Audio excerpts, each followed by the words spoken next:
Happy weekend, everybody. It's time to do the weekend video. Get ready. You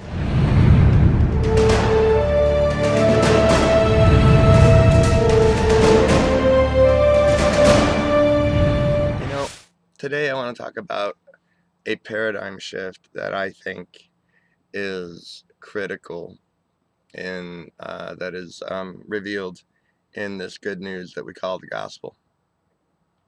And part of the reason why I think it is critical is because for some people, they find the only reason they find it truly tough to believe that the entire world, everyone in the world is redeemed, is saved, is because they look at all the bad stuff that's going on in the world and they think if everybody were saved, that wouldn't be happening.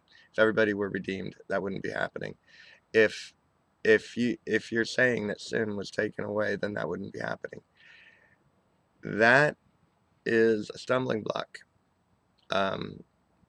And the problem is that's because they assume that all of those things that they're talking about, all those bad things that they're talking about, they think those things themselves, those actions, those terrible things, they think those actions in themselves are sins or sin. They are not. They're just terrible, horrible things that people shouldn't do. But let me tell you why they're not sin. I want to read to you from Zechariah, a prophecy about what would happen when Jesus would come. It comes from Zechariah chapter 3, and it's verses 9 and 10. And it says, "For behold the stone that I have laid before Joshua, upon one stone shall be 7 eyes. Behold, I will engrave the graving thereof, saith the Lord of hosts, and I will remove the iniquity of that land in one day." In one day. It's critical. It's going to do that all in one day. And then he goes on and says, "In that day, saith the Lord of hosts, shall ye call every man his neighbor under the vine and under the fig tree." Now let me go back to verse 9 where it says, "And I will remove the iniquity of that land in one day." The iniquity, the Hebrew word that iniquity is translated from, also means sin. The land, the iniquity of that land in one day. The Hebrew word that is translated as land here in this verse also means the world or the whole earth. So he's literally saying he will remove the sin of the world in one day. Now fast forward all the way up to John the Baptist, and the first time he sees Jesus, and he says, "Behold, behold the Lamb of God, who takes away the sin of the world." Now, if you hold to be true that Jesus is the Son of God, if you hold to be true that what John the Baptist said about Jesus is true, that he's the Lamb of God who takes away the sin of the world, if you hold to be true that Jesus was God's chosen Lamb, that he was God's chosen sacrificial lamb, and his sacrifice was at the cross, and you hold what happened at the cross to be his sacrifice, then that sacrifice that happened in one day did indeed take away the sin of the world.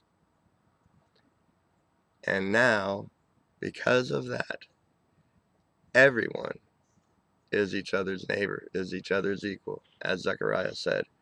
And everyone is blameless and holy and sinless before God.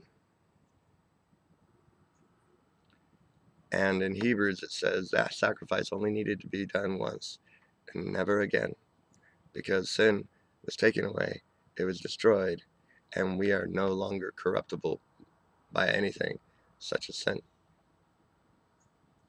So, if you accept all of that as being a foundational truth of the gospel, then your interpretation of what is going on in the world with all the terrible things like wars and terrorism and beheadings and shootings, um, they are not sin.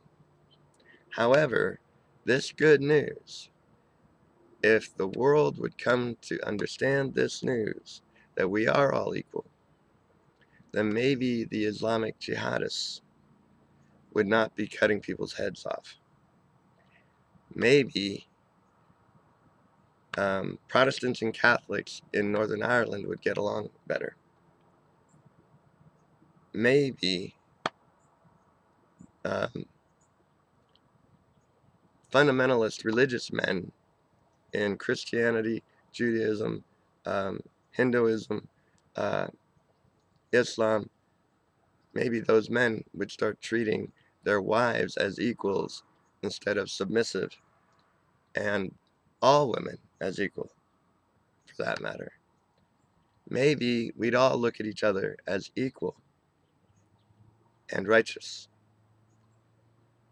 and get along with each other and truly accept one another instead of fight each other and kill each other. It's the good news, and it's revolutionary, I know. Have a revolutionary week.